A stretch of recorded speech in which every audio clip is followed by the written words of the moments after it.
Safe Home. The Safety Project. Sécurité sur le chantier.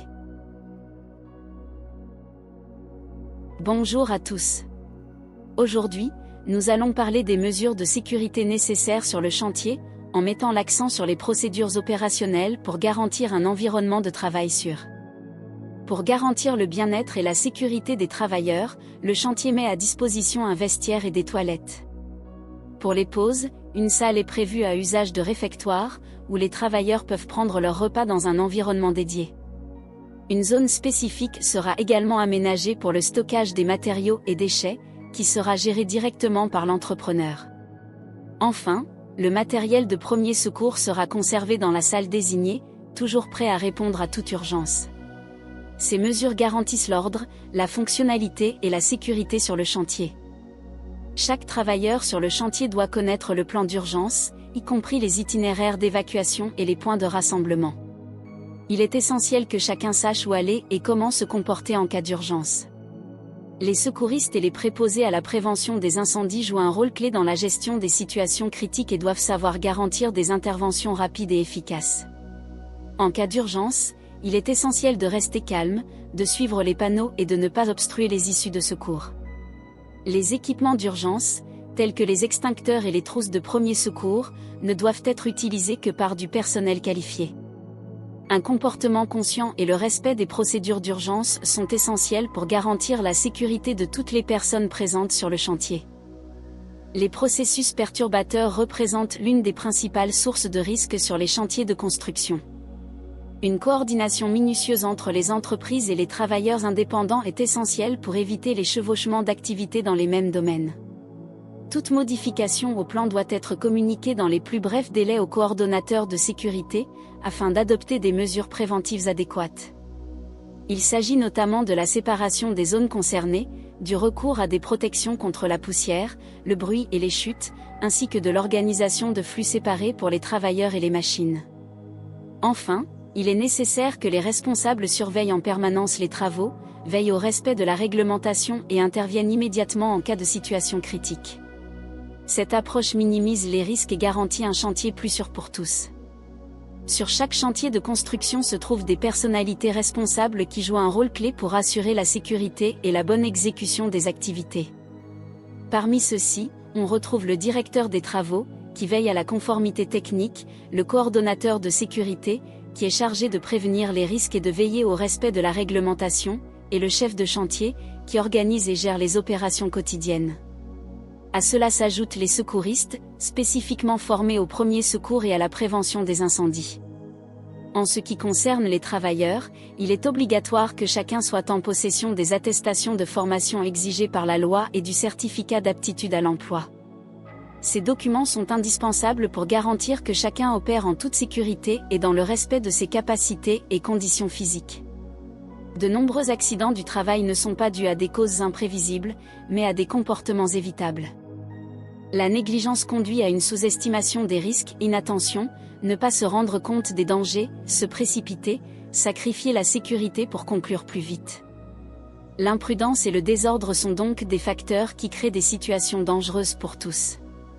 Il est de notre devoir de prévenir ces erreurs avec une plus grande attention et une culture de sécurité partagée. Les accidents du travail sont souvent causés par des facteurs évitables. Le fait de ne pas utiliser d'équipements de protection individuelle expose les travailleurs à des risques inutiles. Les équipements et les véhicules mal entretenus peuvent mal fonctionner, tandis qu'une mauvaise utilisation d'outils manuels ou électriques augmente le risque de blessure. En outre, la manipulation négligente de substances dangereuses et le travail dans des conditions climatiques défavorables, sans les précautions nécessaires, constituent d'autres menaces. La prévention signifie aborder ces aspects avec conscience et responsabilité.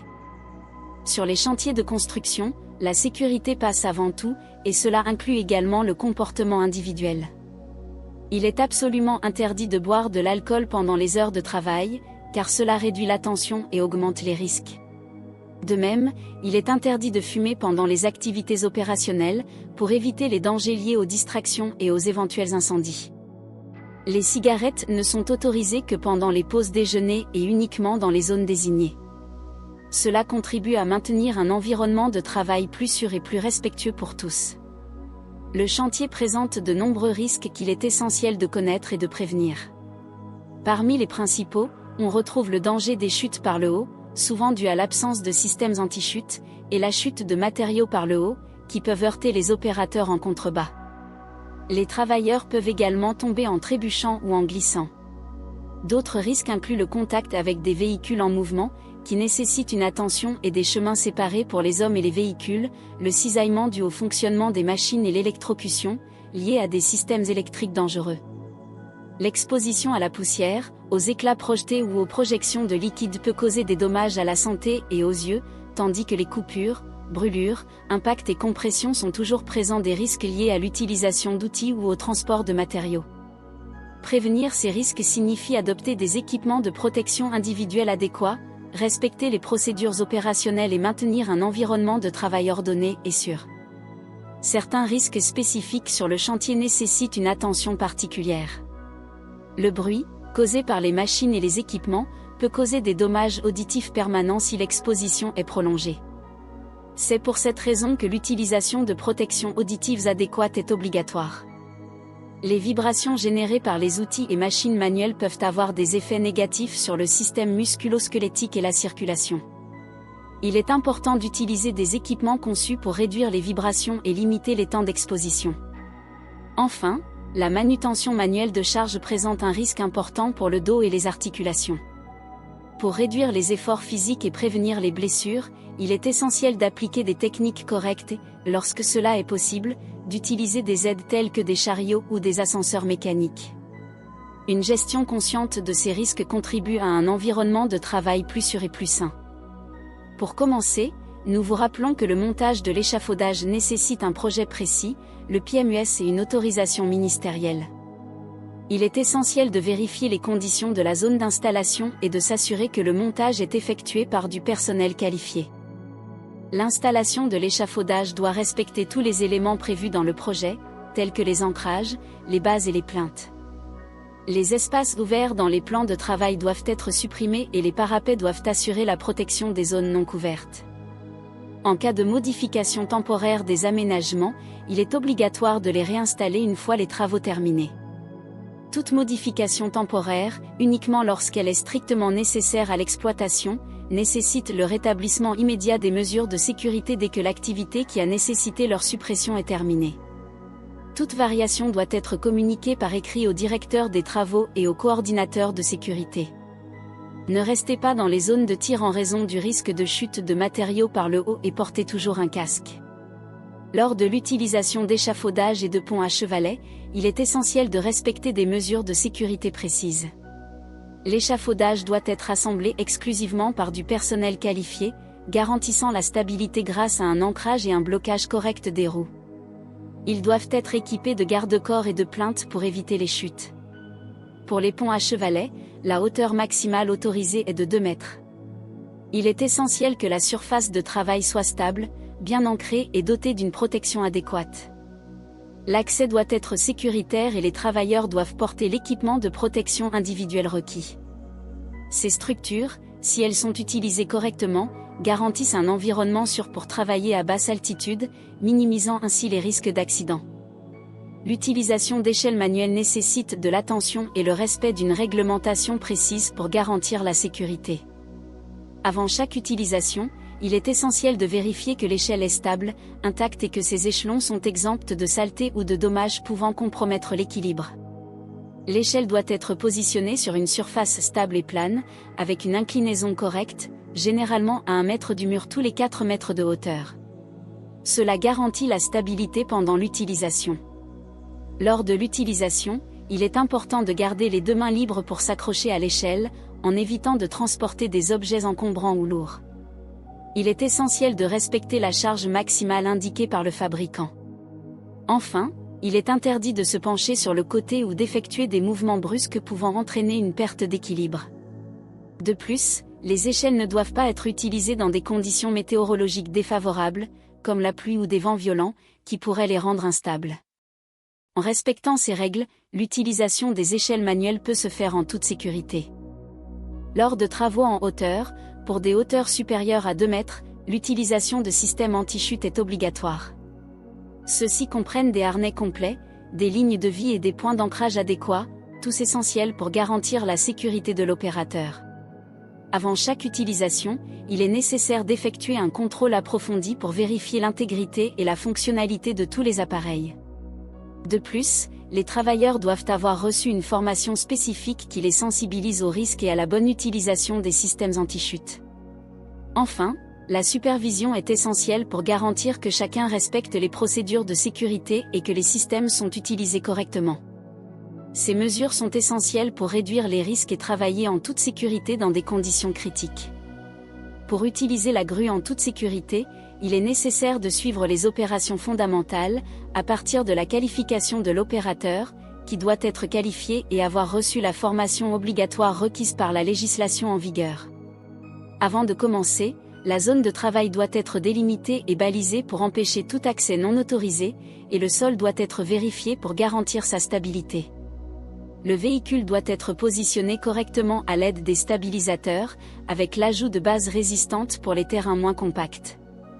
Chaque opération de levage doit suivre un plan détaillé, qui indique les modalités opératoires, les charges maximales et les itinéraires prévus.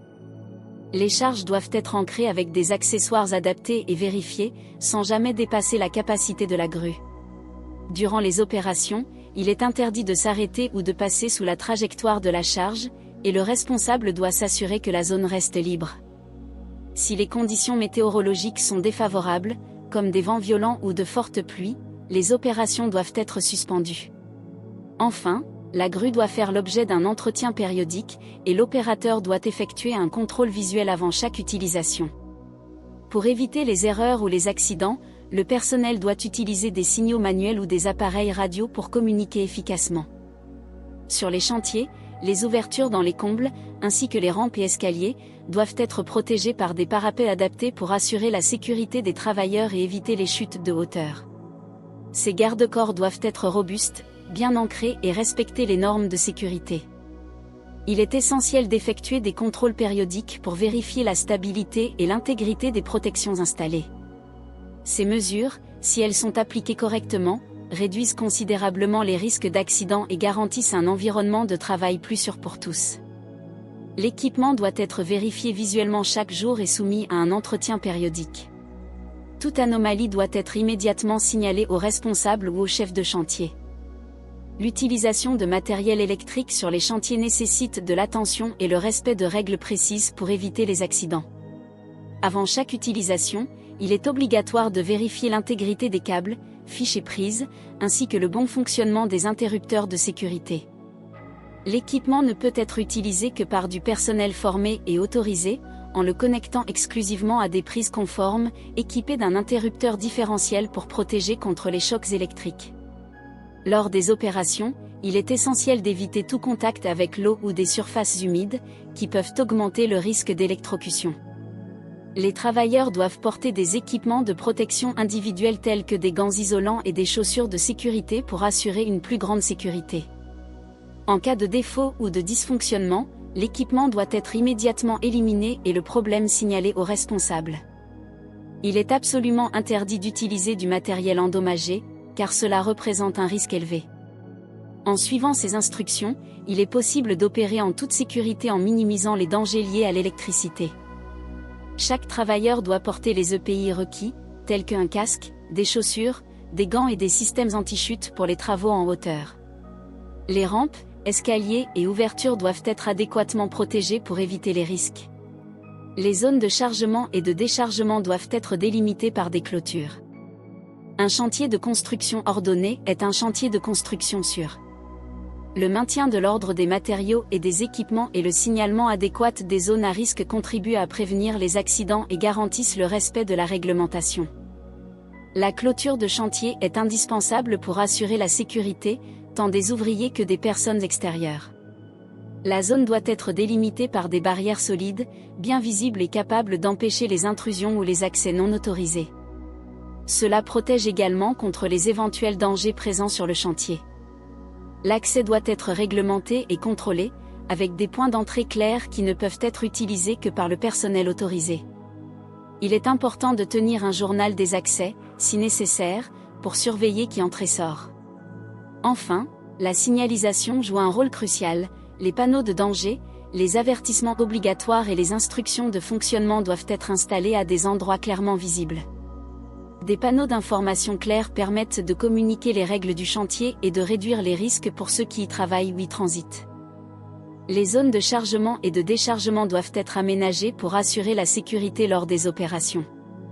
Tout d'abord, il est nécessaire de délimiter ces zones avec des clôtures temporaires et de les signaler clairement pour empêcher l'accès aux personnes non autorisées. L'accès doit être contrôlé et autorisé uniquement au personnel formé et autorisé. Il est important qu'il y ait des chemins dédiés à la circulation des machines et des travailleurs, en évitant les interférences entre les activités. La surveillance doit être confiée à un responsable, qui est chargé de coordonner les opérations, de s'assurer que tout se déroule en toute sécurité et que les règles sont respectées. Ces mesures réduisent au minimum le risque d'accident lors du chargement et du déchargement. Les zones de stockage des équipements et des matériaux doivent être soigneusement organisées pour assurer la sécurité et l'efficacité sur le chantier. Le matériel doit être stocké dans des zones dédiées, maintenu en ordre et protégé des dommages ou des accès non autorisés. Pour les matériaux, il est essentiel de les séparer par type, en évitant les accumulations désordonnées pouvant provoquer des accidents ou des difficultés opérationnelles. Chaque matériel doit être stocké de manière stable et sûre. Concernant les déchets, des zones spécifiques doivent être prévues pour leur collecte et leur élimination, dans le respect de la réglementation environnementale en vigueur.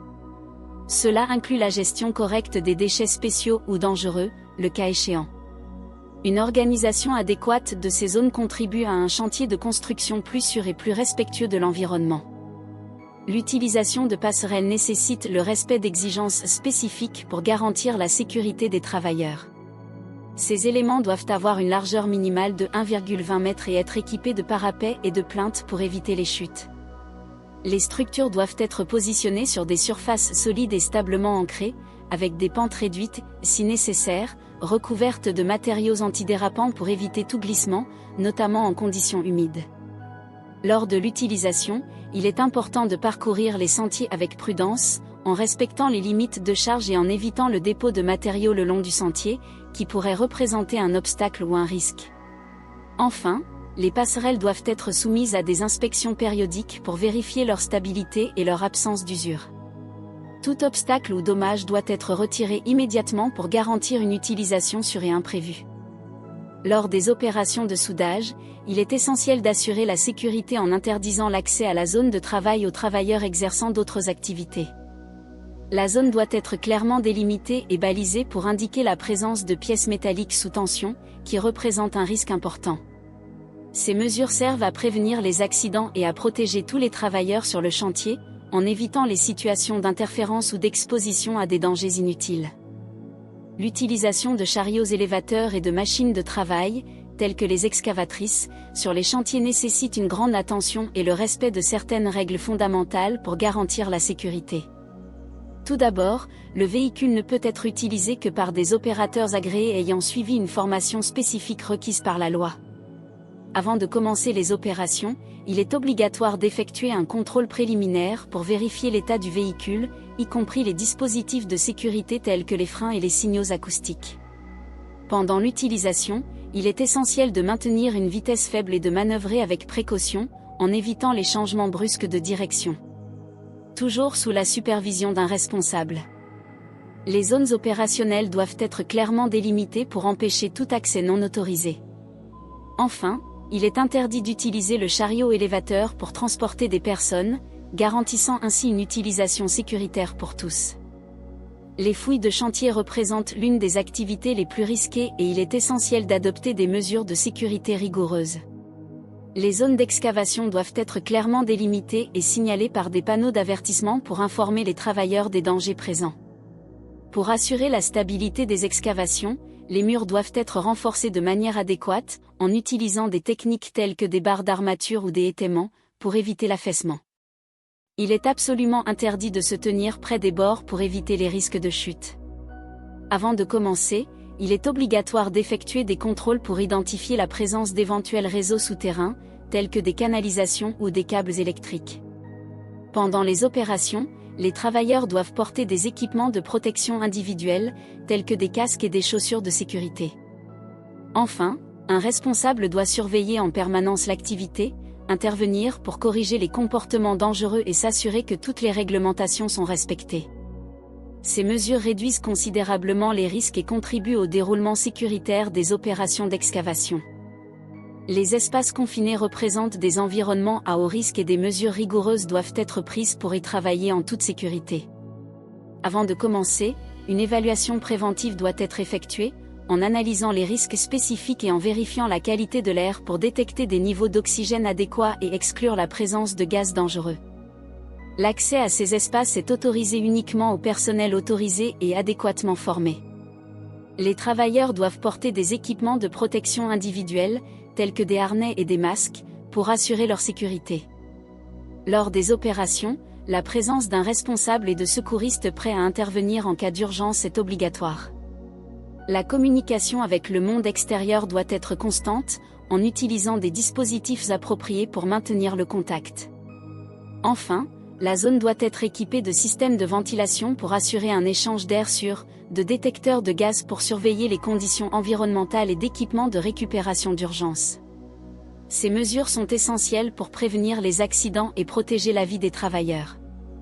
Lors du démontage et de l'installation de systèmes technologiques, il est essentiel de respecter les comportements et les réglementations pour garantir la sécurité et la qualité des opérations. Avant de commencer, il est nécessaire de préparer un plan opérationnel comprenant une analyse des risques et une vérification de l'état des systèmes à démanteler. Pendant les activités, toutes les lignes sous tension, telles que les lignes électriques ou hydrauliques, doivent être isolées pour éviter les accidents. Les travailleurs doivent utiliser des équipements de protection individuelle appropriés, tels que des gants isolants, des lunettes de protection et des chaussures antidérapantes. Les matériaux démontés doivent être éliminés correctement et conformément à la réglementation, tandis que les nouveaux composants doivent être stockés proprement pour éviter les obstacles et les risques sur le chantier. Enfin, la présence d'un responsable est essentielle pour superviser les opérations et s'assurer que les travailleurs, adéquatement formés, opèrent dans le respect des procédures établies. Ces mesures garantissent un environnement de travail sûr et le bon déroulement des activités. La sécurité n'est pas seulement un ensemble de règles à suivre ou de documents à remplir. La sécurité, c'est bien plus, c'est un engagement commun à nous protéger, à protéger nos collègues et nos familles. Chaque procédure, chaque dispositif de protection, chaque attention aux détails a un seul objectif, garantir qu'en fin de compte, nous puissions rentrer chez nous sains et saufs. N'oubliez pas que la sécurité n'est pas que du papier, c'est la valeur qui nous permet de travailler en toute sérénité, sachant que chacun de nous fait sa part pour un chantier plus sûr. Safe Home. The Safety Project.